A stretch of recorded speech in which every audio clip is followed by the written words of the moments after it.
craving something? Yeah. What do you want? What are you longing for? Dined out lately? Did you like it? Want to know how they made it?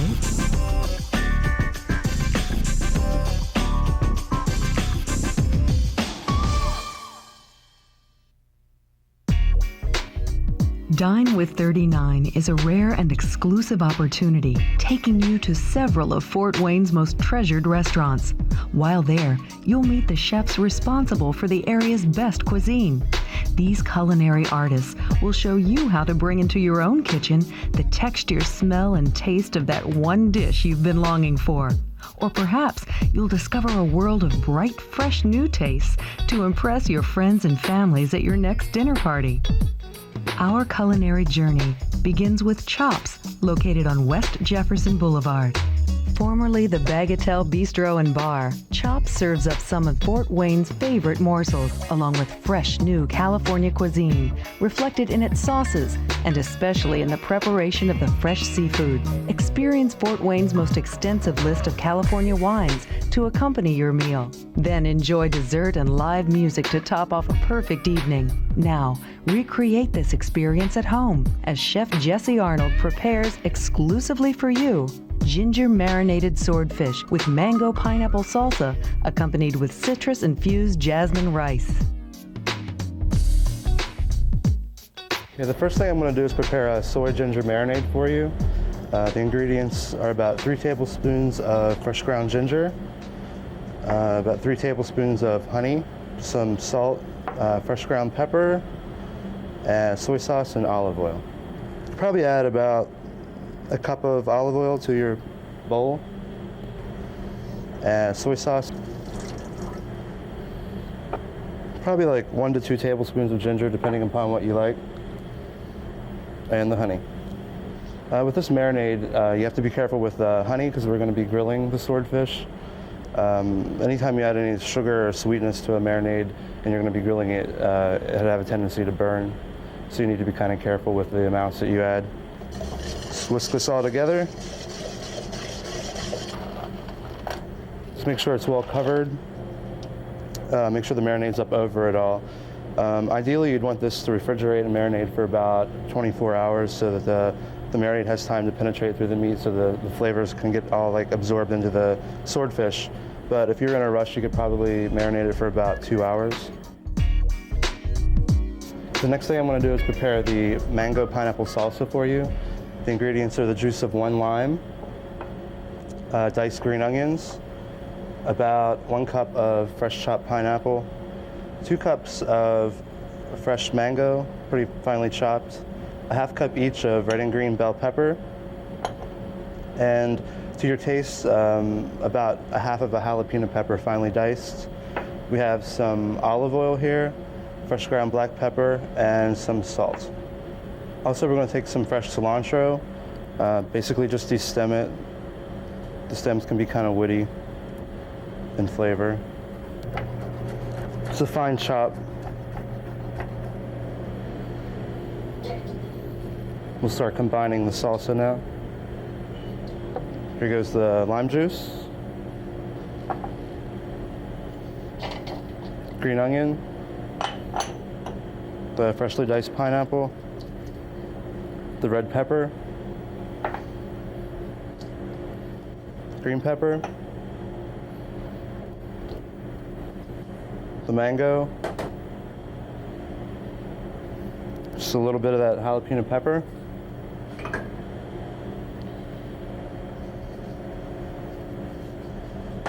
the salt, and some fresh cracked black pepper. Add the olive oil and just give it a nice toss. I would suggest that you let this sit for probably at least an hour.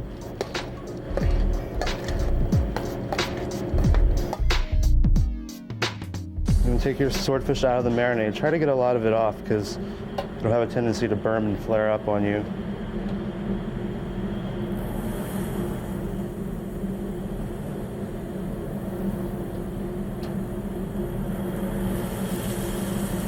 probably on like a medium-high heat for maybe 3 to 4 minutes per side to get it done. You don't want it to cook it too long because it'll dry out, and it definitely doesn't have to be done on a grill. You could do it in just a nice cast iron skillet. You could sear them in a hot pan, maybe finish them in the oven. Basically, with this dish, I'm going to accompany it with some rice. We're going to do something a little different. We're going to infuse our jasmine rice we have here with citrus. It's pretty easy. You just, if you roll the fruits, it tends to make the juices a little bit better so that when you juice them,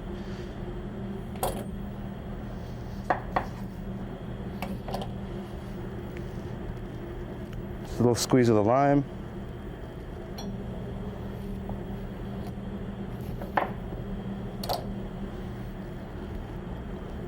Some lemon.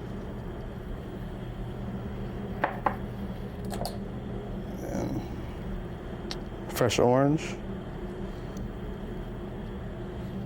I just have a zester here. We're going to take some of the zest off.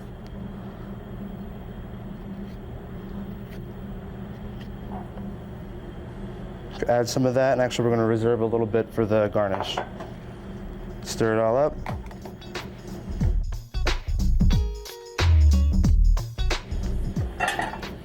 What I have here is just a ring mold. We're going to use it to press the rice into and give the dish a little bit of height.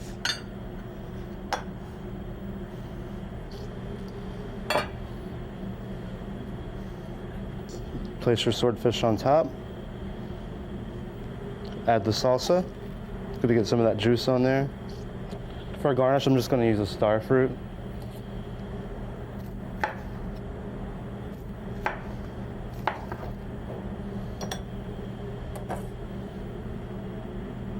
A little bit of fresh cilantro.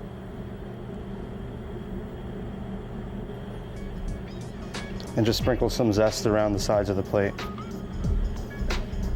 Okay, and here's our final plate.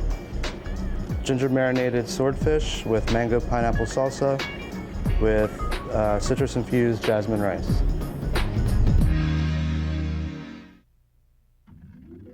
Moving on to Barr and Superior Streets, you'll find the historical Indiana Textile Company building, which is now Club Soda, one of downtown Fort Wayne's most popular settings for dining and entertainment. This solid old structure with its brick walls and open layout creates the classic nightclub atmosphere, featuring the finest in food, drink, and entertainment.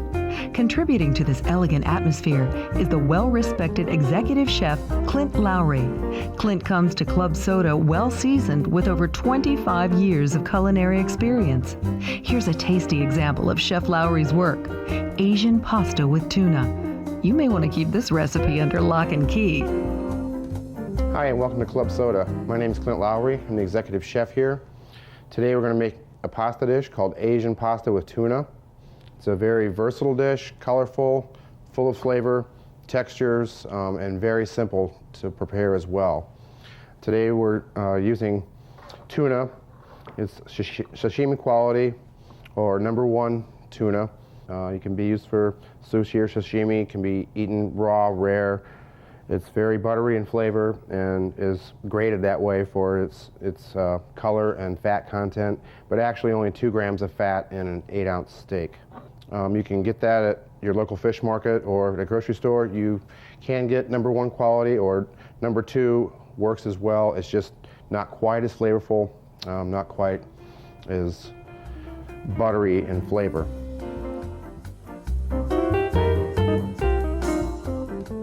The other ingredients that we have are stir-fry vegetables and our pasta. Our pasta today we're using is farfalle or bow tie pasta.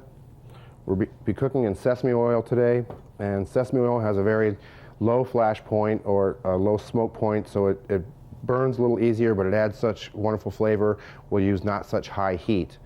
We're also using oyster flavored sauce that adds a little bit of salt to the dish as well as flavor, and we're using sambal or chili garlic paste. This is a Vietnamese, and this is called sriracha. Sriracha can be bought at the grocery store. It's basically the same thing. This is a Thai in origin, and the sambal that I like to use you can purchase at an Asian market. Very inexpensive, and it's a little sweeter, and that's why I like it better as well. Fresh ginger, little scallion for garnish, and salt and pepper to taste.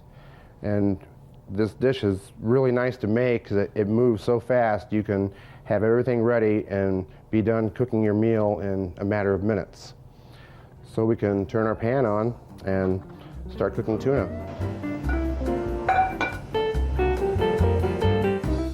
Over medium-high heat, we have our pan starting to warm up. We're going to put sesame oil in to sear our tuna. Approximately 2 tablespoons. We don't want our oil too hot. We'll just gently place the tuna in the pan. As our tuna sears, we're going to sear it about 1 to 2 minutes per side. We are going to cook this tuna to approximately rare to medium rare. If you're using high quality tuna, you don't want to overdo it. It's not as good and you won't enjoy it. We've got a good sear going on the one side, and we'll turn it.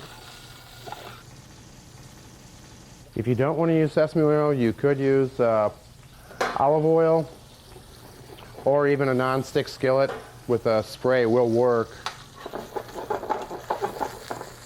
But I like using the sesame oil because it adds just flavor to the entire dish as well as the tuna.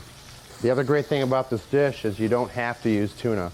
You could be using chicken. You could put julienne chicken in here, and then we're going to toss everything else in later. Or if you don't like chicken, you could use shrimp. You could use scallops. You could even use beef tips if you wish. As you can see, the tuna is at about the rare stage. You can see some cooking on both sides. We're going to remove the tuna from the pan and let it rest. It's going to continue to cook a little bit from this hot oil being on it. When we're ready to cut the tuna, it'll be at a medium rare to medium stage. We've got nice color. You can even take a peek inside of it a little bit, see what's going on. We're nice and rare right now. We're going to take our tuna off and let it rest on the cutting board. And we're ready to go with the rest of the ingredients. Now that we've seared our tuna and it's resting, we're going to finish the rest of the dish first by stir-frying our stir-fry vegetables. For one serving here, there's a little more than 3 cups total of stir-fry vegetables, approximately 1 very small head of Napa cabbage, maybe 10 or 12 sugar snap peas, 1 small zucchini, half of a carrot, 5 or 6 mushrooms, and 1 red bell pepper, julienne. And mix this all together, and you have your stir-fry vegetables. Okay, we're going to add our stir-fry vegetables and finish this pasta dish. We have our pan, same pan we're still using. We increase the heat a little bit, because this one, you want to go fast. Add approximately 3 cups. We'll season with a pinch of salt, black pepper,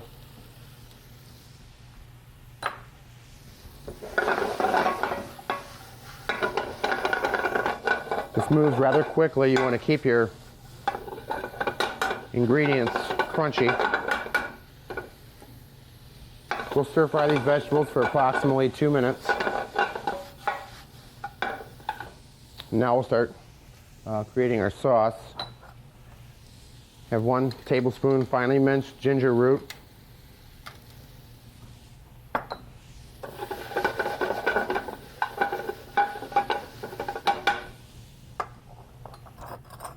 We have our oyster sauce. This is 1 tablespoon.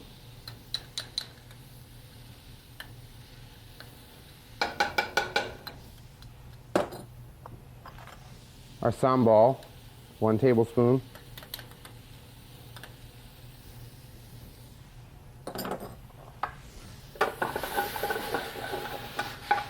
Incorporate these into your vegetables. And now we'll add approximately 1.5 cups dry white cooked wine. You do not have to use wine for this. You could use chicken stock or vegetable stock or non-alcoholic wine. The alcohol does cook out from the heat.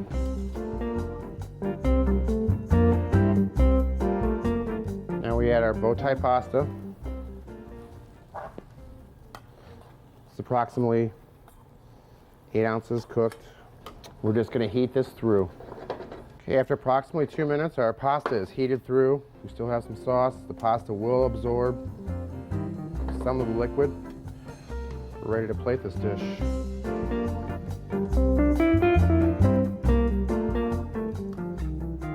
We have our pasta in our bowl. Now we're ready to slice our tuna.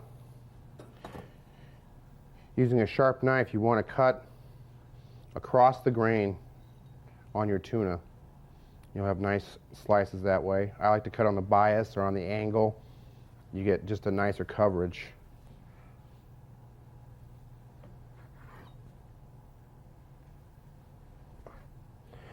A good wine recommendation to serve with this dish would be a really high quality Chardonnay that has a nice buttery, oaky flavor. Or if you would prefer a sweeter wine, a nice Peace Porter would go well. You can see our tuna did cook off a little more. And it's about medium rare to medium, which is perfect.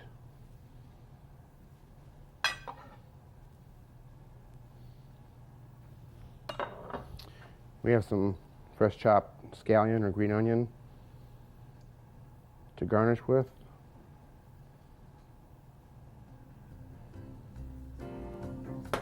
And I like putting a dendrobium or edible orchid in the middle for color.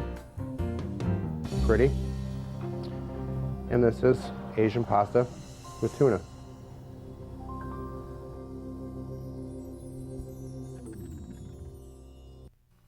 A familiar family name, Halls, proudly provides Fort Wayne with new American cuisine in its top shelf operation located on Washington Center Road, Mallory's.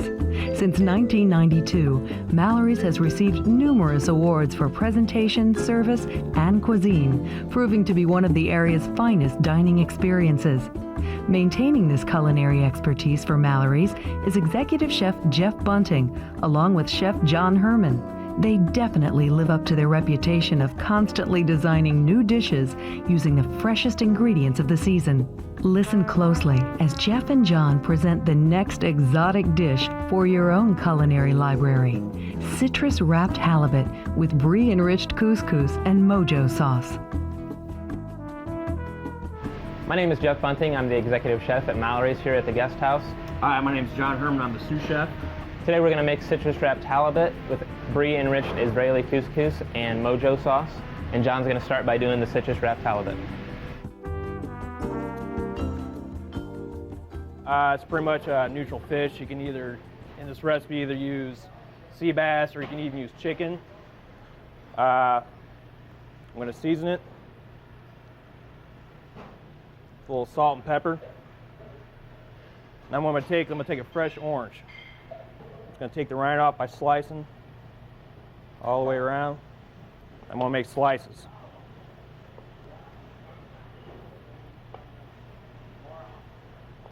Now what I'm going to do is I'm going to take some fresh, steamed, and then shocked in ice water bok choy. Layer down flat, like that, open it wide. Then I'm going to take a bed of sliced oranges, lay it on the bottom. I'm going to take my fish, layer flat like that. And what I'm going to do is I'm going to roll it up in a nice little bed.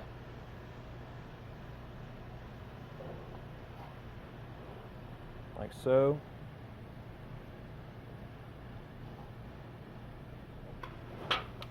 Okay, I'm going to put it in a pan like that. I'm going to put it in a little water just to cover the bottom of the pan.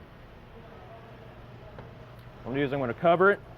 I'm going to put it in the oven for 460 degrees by 15 minutes. Okay, the next thing we're going to prepare is the mojo sauce.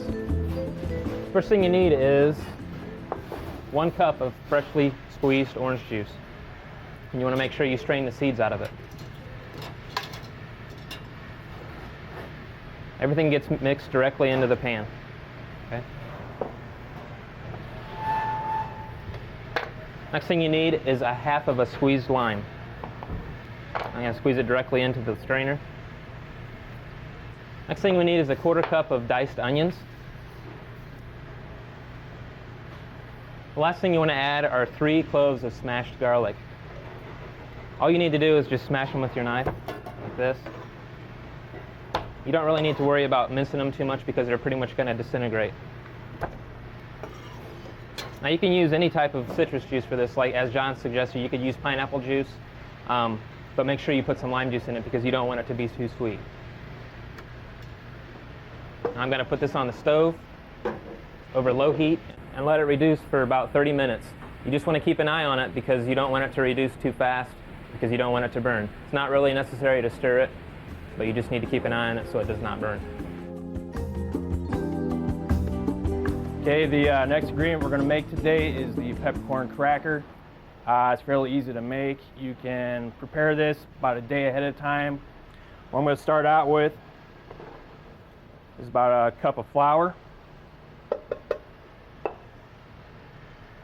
about 2 tablespoons of softened butter,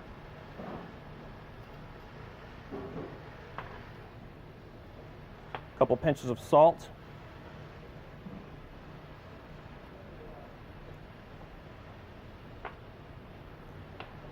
and a couple pinches of pepper. Now you don't want too much pepper because your final product is going to get really hot if you use too much.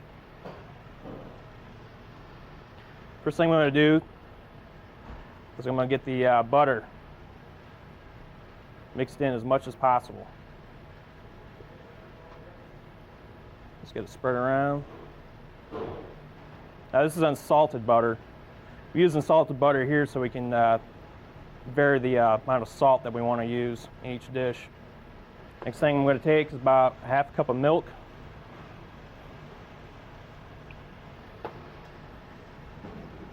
Start spreading it around. Now when you make your dough, you don't want to be mixing it too much because the more you mix it, the more rubbery it's going to get. You want to, you don't want it too wet, you don't want it too dry. Next, I'm going to take a little bit of flour. We're going to roll this out. What you want to do is roll it out fairly thin. So what we're going to make out of is a cracker. You don't want it real bready. If you have it too thick, it's going to be too bready. Too thin, it's going to break on you. Lay the flour down like that.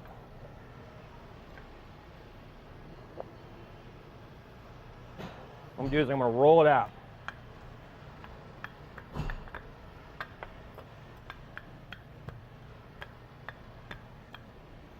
The next thing I do is I'm going to trim it up. Take a nice sharp knife, trim her up. I want it nice and square. So what I'm going to do next, I'm going to cut strips out of it, maybe about 1.5 inches, maybe 2 inches wide. And then what I'm going to do is I'm going to take these metal tubes here. You can get these at any kitchen specialty stores. And what we use is metal strips because we're going to be putting them in the oven. Next thing I'm going to do is I'm going to take a little cooking spray. I'm going to spray the outside. I'm going to take the strip. I'm going to wrap it around the tube. What I'm going to do is I want this to be all one piece. One solid piece of cracker, one circle. I'm going to take a little water here. I'm going to dab the outside.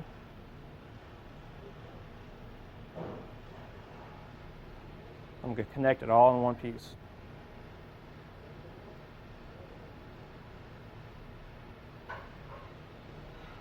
Like so. You don't want a whole lot of water to get on the metal tubes and stick. If you can't find these rings, another option you can have is grab a small bowl like so. What we're going to do, instead of making rings, we're going to make a bowl. Just kind of trim it down about the size of the bowl. We're going to spread the top so it doesn't stick. Lay the dough over the bowl. And you can trim it up. And there you have a peppercorn bowl. Okay, next thing we're going to do is stick in the oven about 350 degrees, about 10 to 12 minutes.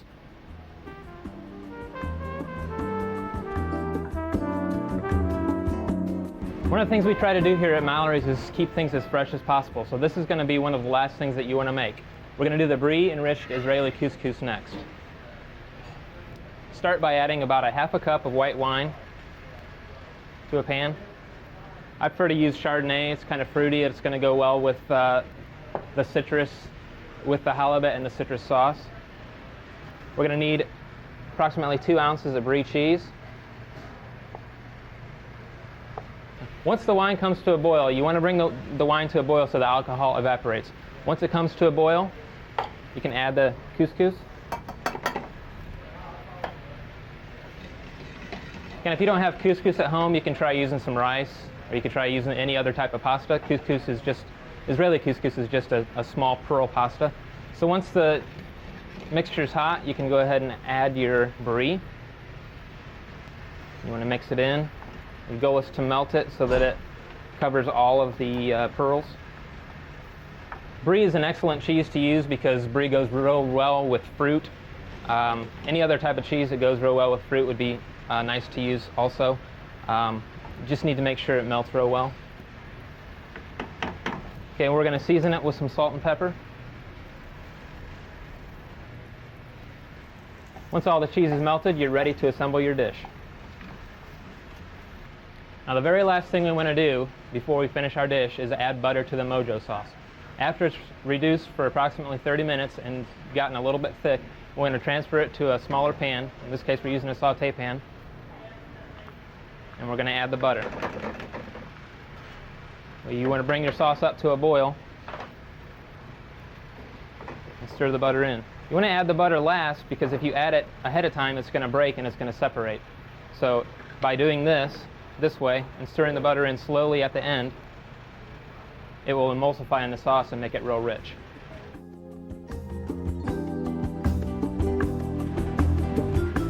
Okay, now that that's done,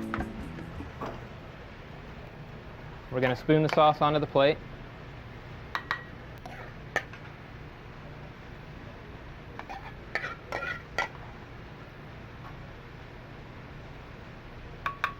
Okay. Place a peppercorn cracker on the plate. Now we're going to take our couscous and we're going to fill our peppercorn cracker with the couscous.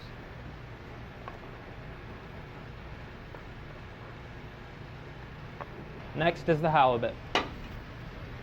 Now after we had the halibut in for about 15 minutes, took it out of the oven. I'm going to take the halibut, I'm going to cut it at about bias. So we get a nice, sharp cut. Next thing I'm going to do is I'm going to take the halibut, put her on top of the cracker like that. Okay, the next step is to garnish it. Now the recipe calls for nectarines, but in this case we're going to use apples, and it also calls for mustard seeds, but you can also vary that too and use some fresh herbs. This is called a Japanese slicer. You can get this at any Japanese or Oriental grocery or mart. Okay, we're going to julienne our radishes.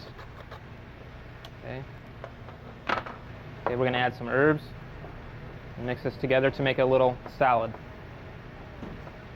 Okay, we're going to finish the halibut dish with our garnish of apple and radish salad. Okay, and then we're going to finish the plate with some asparagus, blanched asparagus, and a few carrots. And this is our finished dish of citrus-wrapped halibut with brie-enriched Israeli couscous and mojo sauce.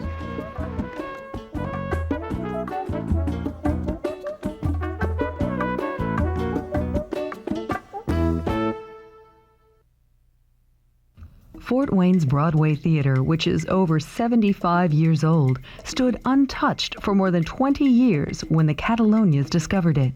Instead of seeing an old broken-down building, they saw an opportunity to restore a forgotten part of the city to its original charm, as well as introduce something new to Fort Wayne. The result? Cata Blue. The Catalonias contribute to Fort Wayne their extensive knowledge, experience, and admiration from South Florida's restaurant scene, a leading culinary region that boasts top restaurant talent from around the world. Among that talent is Cata Blue's executive chef, Tony Valenza.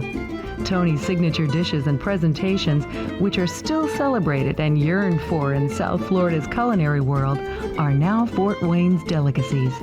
Recreate this culinary culture in your own home with this rare opportunity to learn from Fort Wayne's new resident talent as Tony prepares ricotta cheese gnocchi. How you doing today? My name is Tony Valenza, chef at Cata Blue Gourmet American Grill. Today we're going to be making a very traditional Italian dish, ricotta cheese gnocchis. Gnocchi translates as a dumpling. Today we'll be using simple ingredients such as ricotta cheese, Parmesan cheese, the fresh stuff, not out of the green can, eggs, and flour. First we're going to start with 1.5 cups of ricotta cheese, a half a cup of Parmesan cheese, and 1 egg.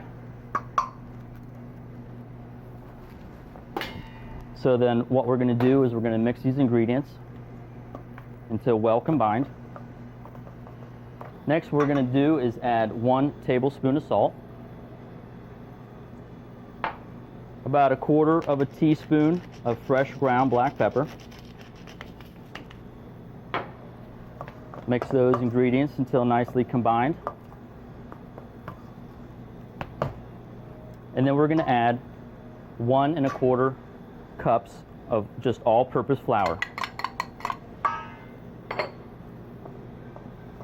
What we're going to do is now mix these ingredients until they form a ball. Slowly mix them. You don't want to overwork it.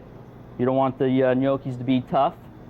And once you see that the ingredients are coming together, what we'll do is we'll start working them with our hand. But what we want to do is just kind of mix them together a little bit with the spoon until you see a kind of a crumble mix, and just work the ingredients until you form a nice homogeneous ball.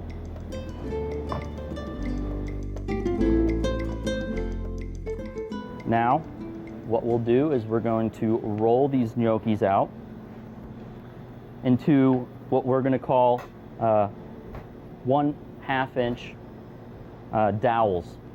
What we'll do is we'll just cut the dough ball into about 5 pieces.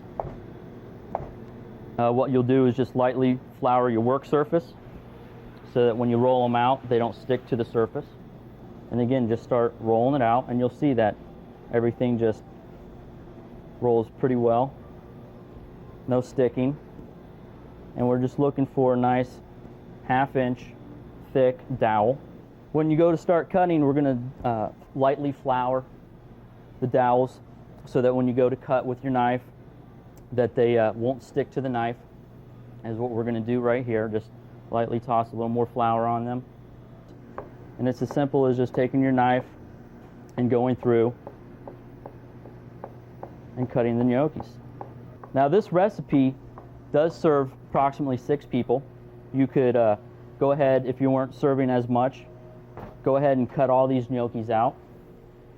Freeze some of them, laid out on your parchment paper, and as soon as they're frozen, they're like little ice cubes. You can just put them into a Ziploc bag, and then you'll have them again for another use.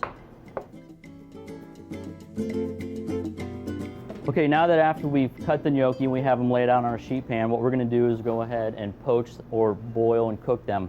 What you're going to do is just simply need a medium-sized sauce pot with a good rolling boil. You always need to cook any kind of pasta at a good rolling boil, because then what happens is the stuff's going to sit on the bottom and mush out on you. So you always need that good hot rolling boil. We're going to add about a couple tablespoons of salt so that when they do cook, it seasons. And then again, now the whole purpose of why we put the cookie sheet lined parchment is that we're going to take the gnocchis, pull them up. It's like a nice little package, and add them right into the water.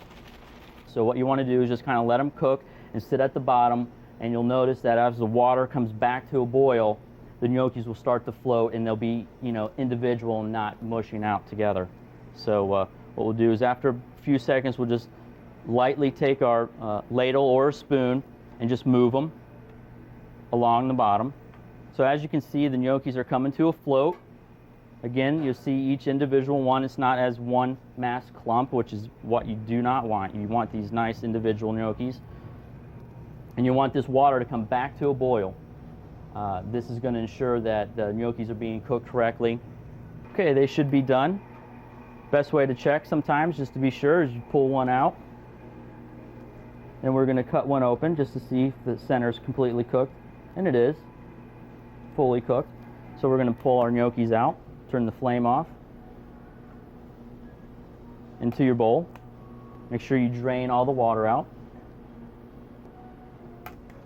Now, after we take the gnocchis out of the boiling water, what we want to do is toss them with a little bit of oil, whether it be vegetable or extra virgin, which I have here.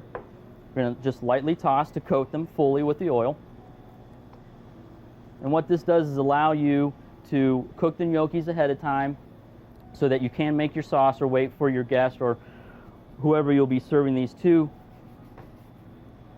time enough to make them ahead of time and wait until the sauce is made or when the guests show up. Okay, now that we've made our gnocchis, we're going to go into putting together the items that are going to be the sauté or the sauce or broth that you would be putting together. So again, fresh ingredients, obviously a big key in making any great food that you'll be serving. Today we'll be using cremini mushrooms. It's a baby portobello mushroom. You can find those in any of the stores around town. The shiitake mushroom, which is a very versatile mushroom that you can find, again, in any of the stores around town. We have fresh Roma tomatoes that we'll be dicing up. Fresh basil, a good essential to any Italian dish. Fresh butter. Chicken stock. Some good white wine that you would also be drinking with this dish that you could also use to cook with. And fresh basil, or I'm sorry, fresh spinach that we've picked earlier to remove the stems. Start off with a little oil. Our cremini and shiitake mushrooms. And what you want to do is you want to cook these mushrooms first, because by cooking them ahead of time and giving them a good brown color, you're going to bring out some more flavors of the mushrooms rather than just eating half-cooked or soft mushroom. You want to get a good crust brown color on them. So that's why we're putting those in the pan now. We're also going to put some of our sliced garlic in, simply just whole clove garlic, thinly sliced. When you're also sauteing, you also want to kind of build your flavors as you go by seasoning as you go. So we're going to start off with a little salt.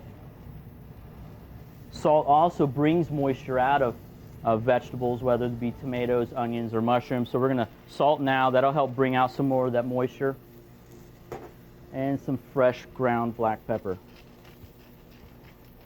We're going to deglaze now with some of our wine that we'll be drinking with the gnocchis. Always remove a pan from a fire so you don't create a fire with the alcohol. We're going to put a good half a cup of our white wine into the hot pan.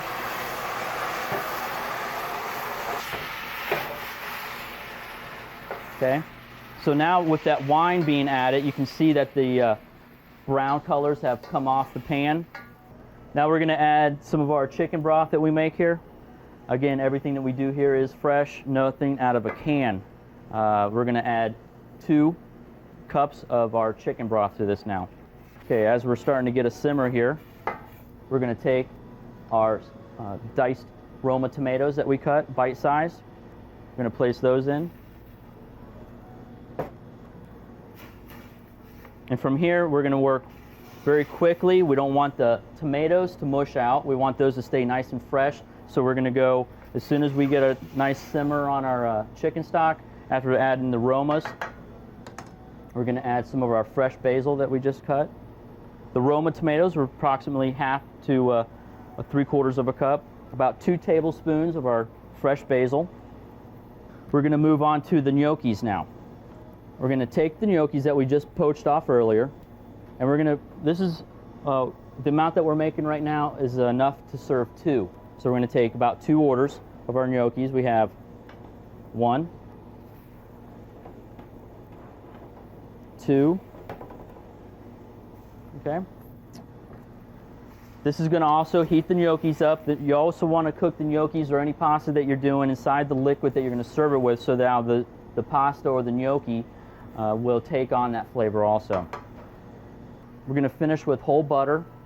The whole butter, what this does is it adds a nice creaminess and a nice smooth flavor to this dish at the end, okay? So we're going to hit with a nice good tablespoon to 2 tablespoons of butter. We're going to swirl this in.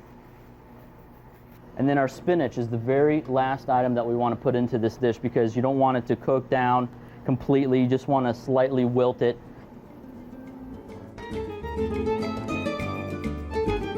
After we put our spinach in, again, we don't want to overcook the spinach. We want it to stay nice and fresh. The heat from this sauce is going to continue to wilt it down after you get it in the bowl. So what we're going to do is we're going to take and start with a slotted spoon or any kind of ladle that has some holes in it to leave some of the broth behind.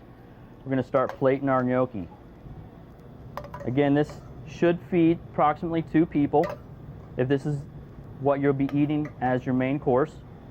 And then we're just going to lightly pour a little of our sauce on top.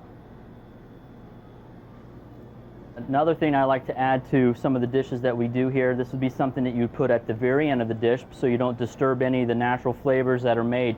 This is a white truffle oil. It's made from white truffles. It's a extra virgin olive oil based oil with the essence of white truffles. What we'll do is we're going to take and just lightly drizzle it. Not too much. It is a very powerful thing. It adds a nice fruitiness and earthy flavor to this dish with the mushrooms. Okay, and this is it. This is our ricotta cheese gnocchi made with cremini, shiitake mushrooms, plum tomatoes, fresh spinach, and finished with white truffle oil and a chicken brodo. Something that we serve here worthy of Catablu.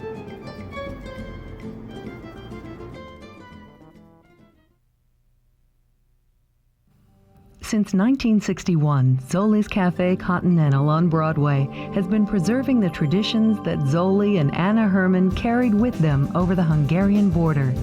Because of the Herman family's great effort, Fort Wayne now possesses a cultural icon. Here is your opportunity to try a Hungarian meal in your own home. Starting with leczo, a Polish sausage appetizer, along with Zoli's popular vegetable soup, and of course the entree, chicken paprikash with dumplings, a Hungarian delight.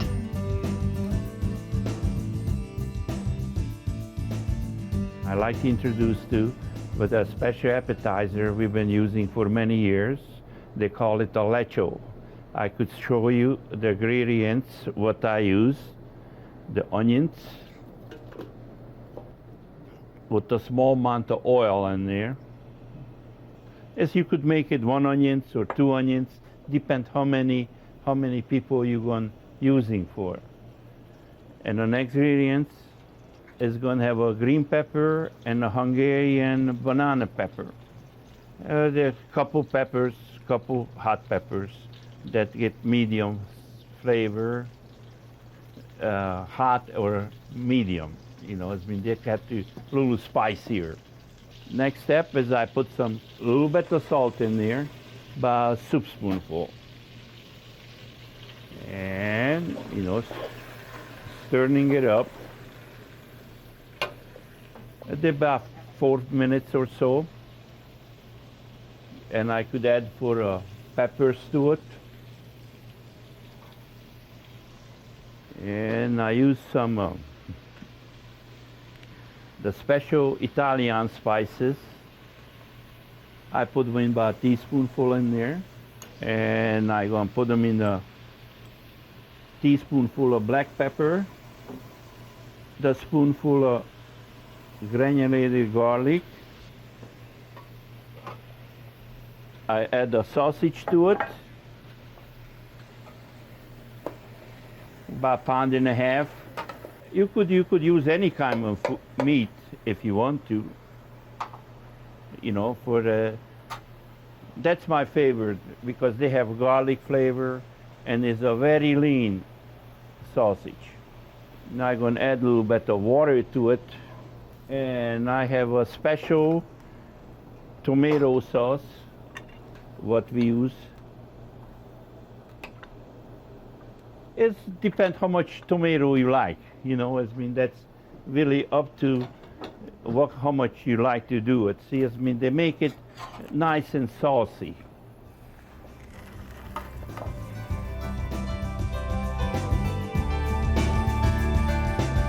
Next item we're going to make for a fresh vegetable soup. We started out with about 1.5 onions, and we saute it.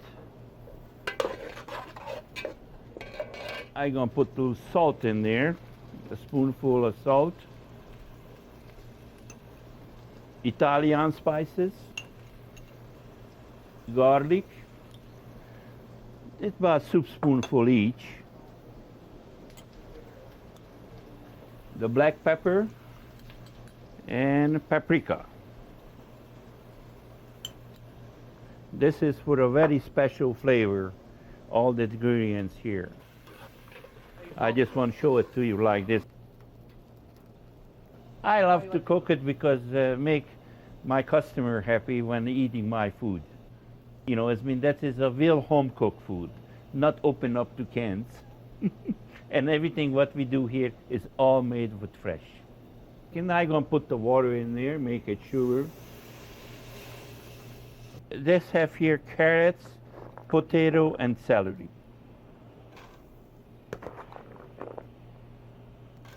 The couple carrots, a couple sack of celery, and couple potato, and 1 onion. That's a very important to onions because the onions give the flavor. And 1 more ingredient going in there. I have a special tomato sauce. What we're using it for make it for a real flavor. Because I absolutely, what you see here is no beef or chicken added to it, and I just plain vegetable. They simmer it for about half hour to 45 minutes with the vegetables to get done.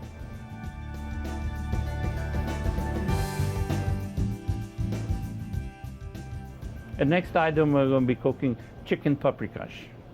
That is a favorite dish for the people in Fort Wayne and the surrounding area. I'm going to start it with the onions, about 1 large, and we're going to saute it for just medium, and not have to burn it because they show up on the food. And I'm going to start it again with the salt, black pepper, garlic, and I have to do here is about 2 spoonfuls of paprika.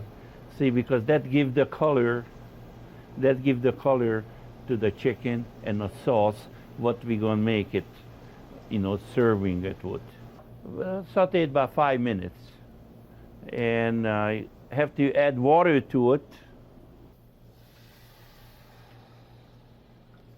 2 people have 4 breasts. I put them in here 10 breasts.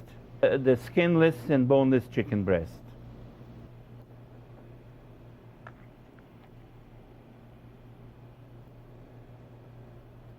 See, it's very important, you know, you wash your meat or a chicken because they have some kind of residue doing processing the meat. Now I just put them in the side and let them cooking. They take about 25 minutes, 30 minutes to finish it up. The next dish I'm going to make it for a dumpling. That is with the chicken paprikash, flour, eggs, salt, and water. That's all the mixture. And you could use it for any kind of dish with it, because you could put spaghetti sauce on it, you could put any kind of, and I use a sour cream sauce When my chicken is cooked, take the juice off of there, put them in a separate dish, and I add sour cream to it. And I have a special, they call the Spätzle maker. It's right here. You put this over here.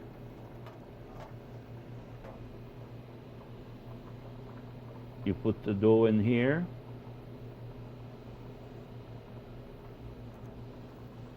And you could just push it back and forth, and they're dropping in the water.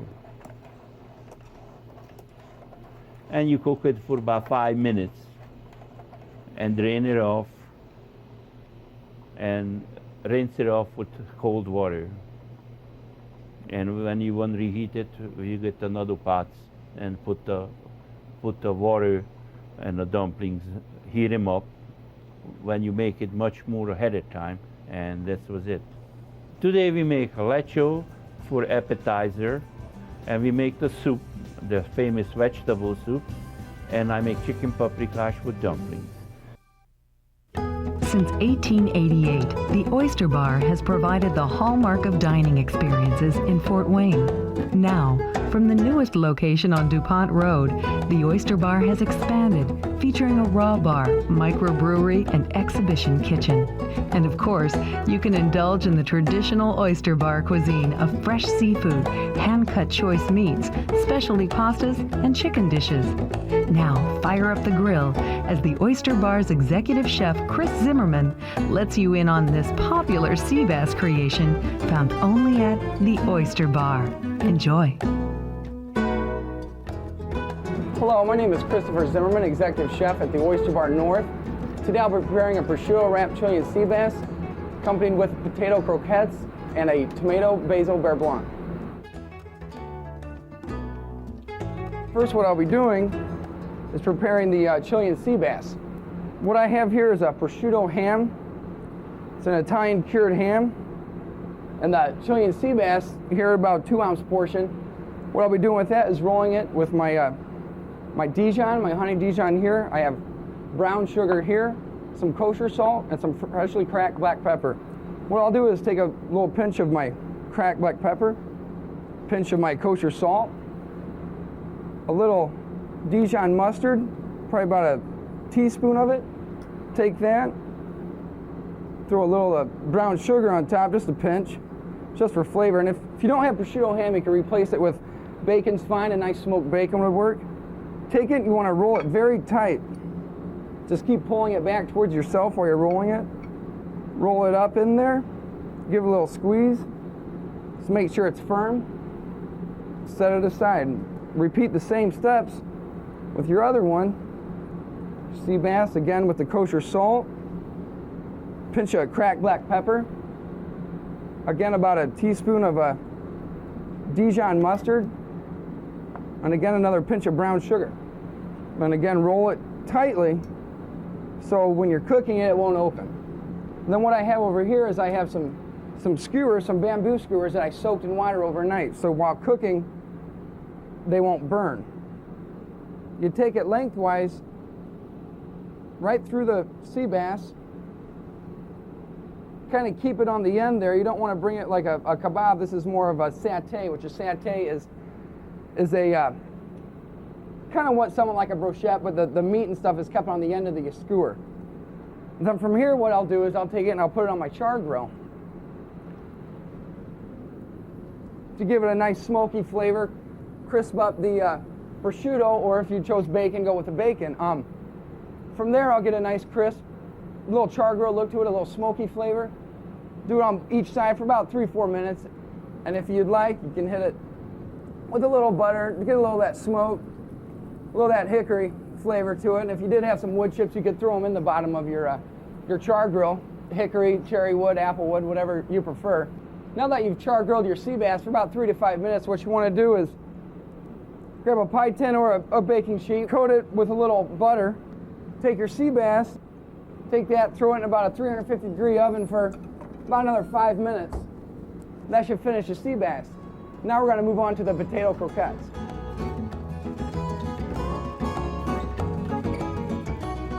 So what I have here is 2 potatoes that I've baked. I'd let them cool, peeled them, and I put them on a box grater and shredded them. Freshly chopped rosemary, just about a pinch. 1 whole egg. About a teaspoon of chopped garlic. A couple tablespoons of chopped onions. Some blackening spice, Creole spice, anything you can find in the grocery store. Just about a teaspoon. Just for some extra heat. Pinch of kosher salt. About a 1/4 cup of breadcrumbs, just to help tighten it up with the egg yolks. Freshly cracked black pepper, about a teaspoon. With your mixed peppers, finely diced, yellow, green, and red. Give it a little color. And then your chopped shallots, and shallots it's in the onion family. It's a little sweeter than an onion. Kind of has a Vidalia onion flavor to it.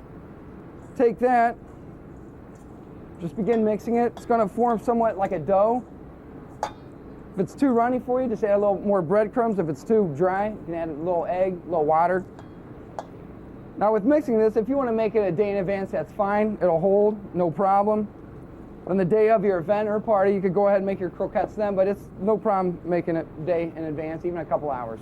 Now that we finished with the ingredients, you want to form your croquettes into mini footballs, basically what a croquette is. About 2 to 3 ounces, or however how big you want them. Just roll them in your hand, pushing the ends of them so you get that football look, the center a little wider. Then you drop them in your grease, that's about 350 degrees. Not wanting to burn yourself.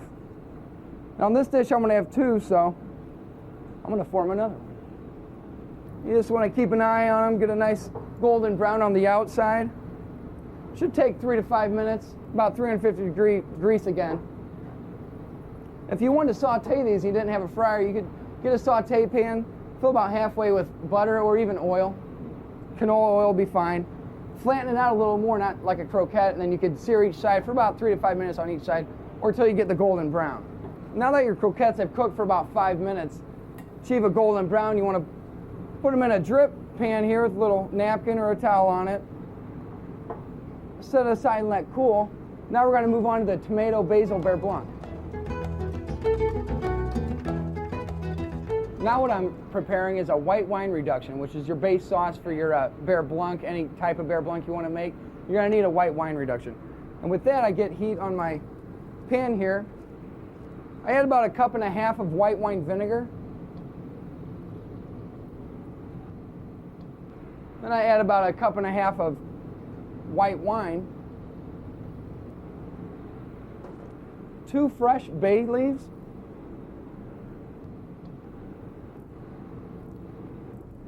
Good pinch of pepper. And a good pinch of kosher salt.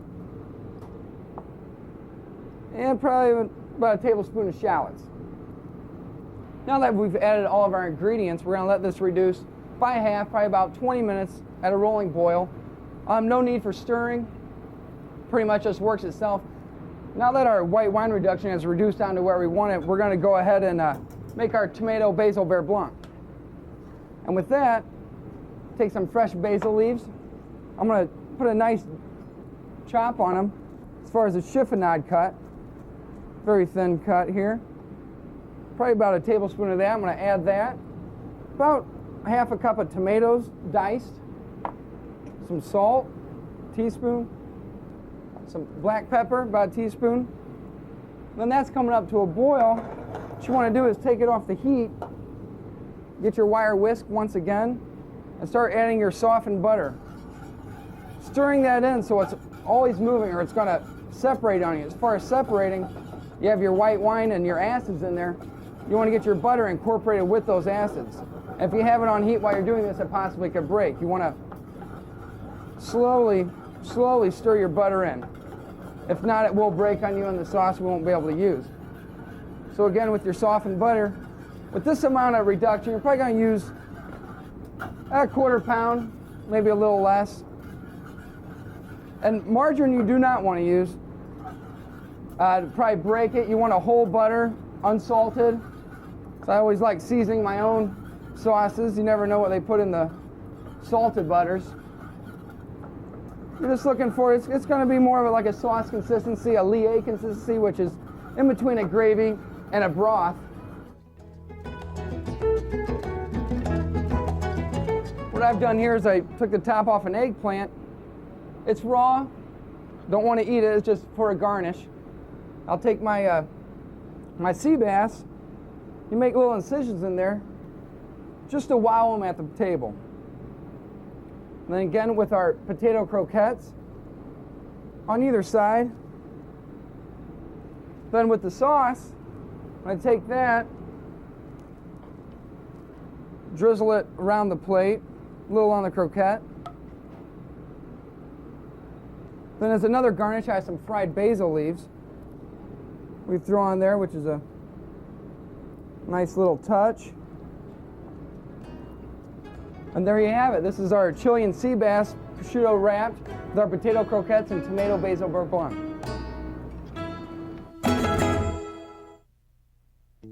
Craving the one and only Casabura salad with that fresh, warm, baked bread? Well, that isn't the next recipe. However, you won't be disappointed.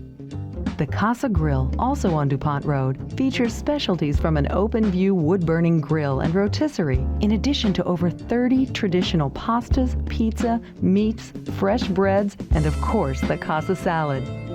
Consulting chef Todd Downs began his 20-year career in culinary arts here in Fort Wayne and has traveled extensively, perfecting his craft, winning top recognition and awards.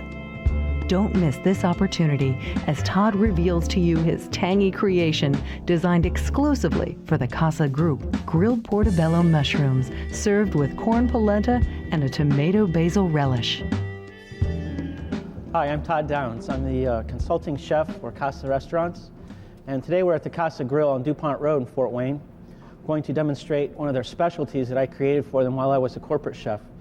It's a grilled portobello mushroom with a soft corn polenta and a tomato basil relish. We're going to start off by talking a little bit about the portobello mushroom itself. This is a large mushroom that's grown in Pennsylvania. It's a brown mushroom. Typically they grow about 6 inches in diameter. It's a nice meaty mushroom. A lot of vegetarians eat this mushroom in substitution for meat because it has such a meaty texture. We're going to marinate the mushroom in a marinade of balsamic vinegar. It's got a little bit of brown sugar, some white wine, a little Dijon mustard, and garlic in it. Okay, we marinate the mushroom for about 12 hours and we end up with this. This mushroom becomes nice and soft, imbues the mushroom with the flavor of the garlic and the balsamic vinegar, the olive oil. Makes it nice and grillable this way. We're going to talk a little bit about the base of the dish, which is a soft corn polenta. Polenta is an Italian staple that comes in different forms. This is a soft polenta. It can also be set up and become hard. So we're going to start off with a pan. Get it very hot over the fire. Start off with about 1 ounce of olive oil. We add about 4 ounces of butter. The butter is added to the pan. Let that melt down and get hot. I'm going to add about 1 tablespoon of chopped garlic.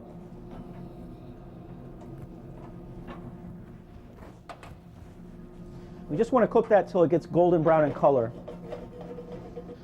Now after the garlic's gotten lightly brown and just a little bit of golden color to it, I'm going to add the polenta mix. This is nothing more than a fine cornmeal. It's got a nice mealy texture, and it dissolves almost instantly in the cream and the chicken stock that we use to make the dish with. Can be made ahead of time, chilled and cut out and grilled, so it's got a golden brown texture on it, coated with cheese, melted in the oven. It's wonderful. In this form, we put a little more cheese inside of it so it comes out creamy and soft. Very nice addition to the plate. First, we're going to take our scalded cream, half and half cream. We use about 2 cups of half and half, and about 1 cup of chicken stock. That's already boiling away. Then we add our polenta mix. This is a very crucial step in the recipe. You want to make sure that you're constantly whisking the mix, because if not, it'll scorch on the bottom of the pan. You'll feel it start to thicken up slightly. As it thickens up, you really need to keep a close eye on it because it'll start to bubble and spatter, and it basically equates to a small lava eruption going off in the pan, and you'll get burned very easily.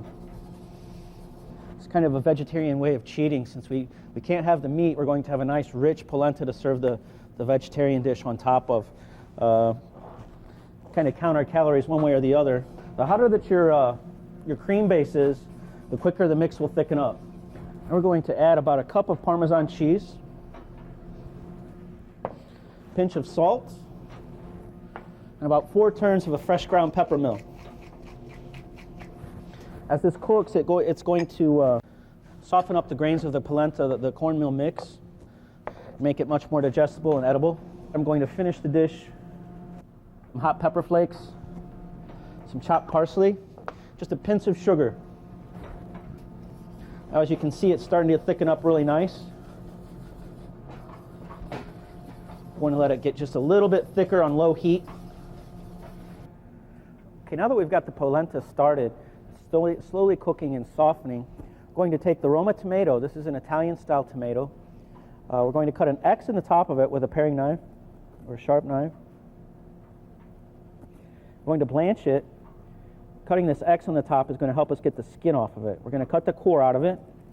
We're going to place it in some boiling water. But before we do that, we're going to have some ice water ready so that we can shock the tomato right after it comes out of the hot water.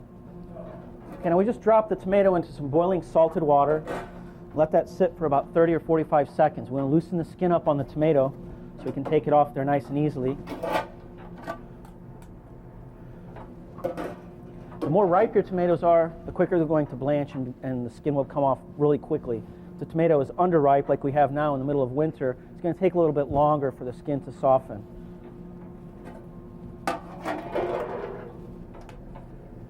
As you can see, the skin's coming right off. I want to place that in the ice water to stop it from cooking, because if we were just to take it off and let it sit, the tomato itself would become very mushy. Now the skin just peels right off. The recipe that we're making calls for 8 or 10 of these tomatoes, depending on their size. This is a fairly large one.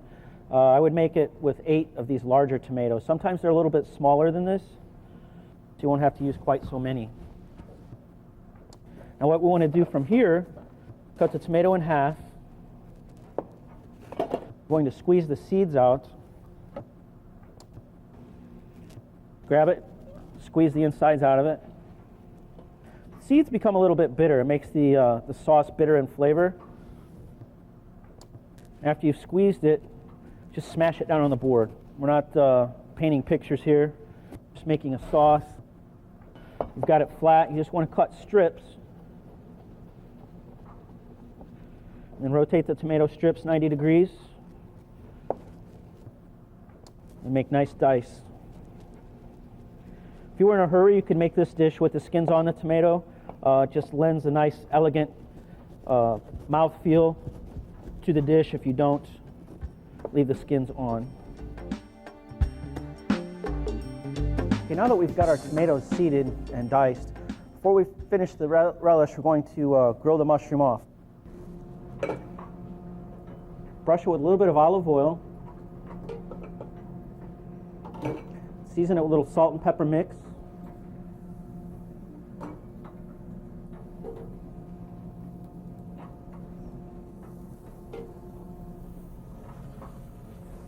Okay, now even though you might not have a wood-burning grill like this at home, you can still do this on your gas grill, over a charcoal grill. You can even saute it in a skillet, finish it in the oven a little bit.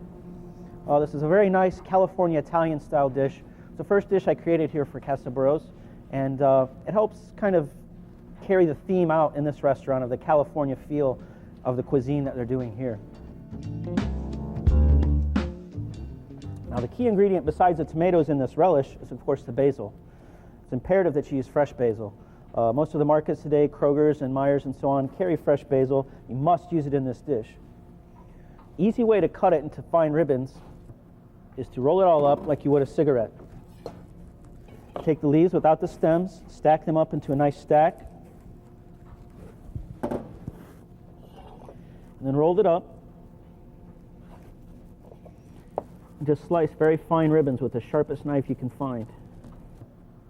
It's imperative to use a sharp knife as well, because if you use a dull knife, you're going to make the basil turn black and will ruin your finished product. Make this dish in the middle of summer. It just totally brings together all the flavors of summer. Tomatoes and basil at their best. So we simply take a mixing bowl, put the tomato in, going to add about 2 ounces of olive oil.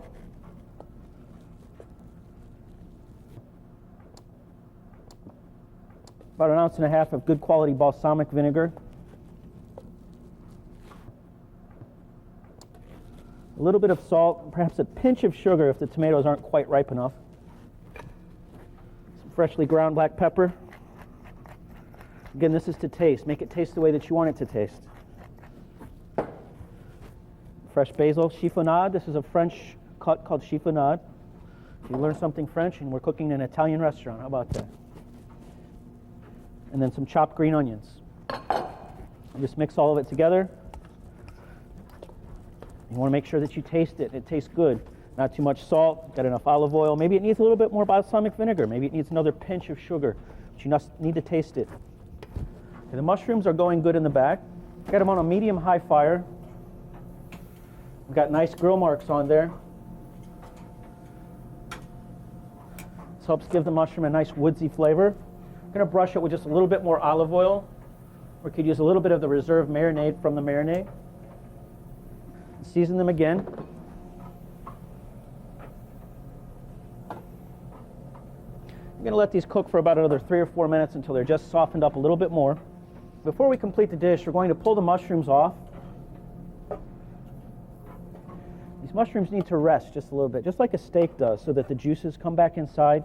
And when we slice it, it won't run all over the plate. We want the juices inside the mushroom. We let that set on a towel for a moment. We're going to warm up the relish a little bit.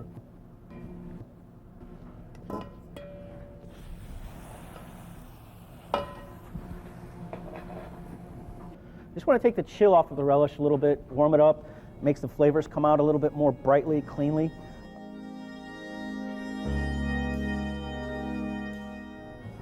Okay, after they've rested for just a moment, we're going to slice them. About 1/4 inch thick slices. You can tell when they're done when the knife goes through nice and easily. We'll take our warm, soft polenta. I like a lot of it, as you can probably tell. And we'll fan them out nicely. We'll take our warm tomato relish.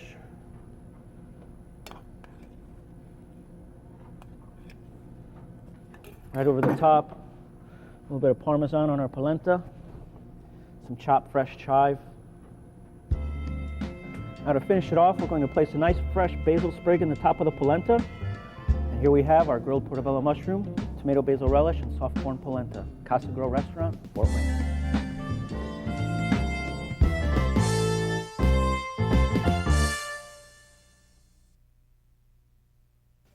If you prefer to dine out, Fort Wayne embraces a variety of restaurants featuring your favorite dishes, along with new and intriguing culinary delights. However, now that you've had the opportunity to learn from the experts, you can satisfy your own cravings. And you don't have to travel any further than your own kitchen.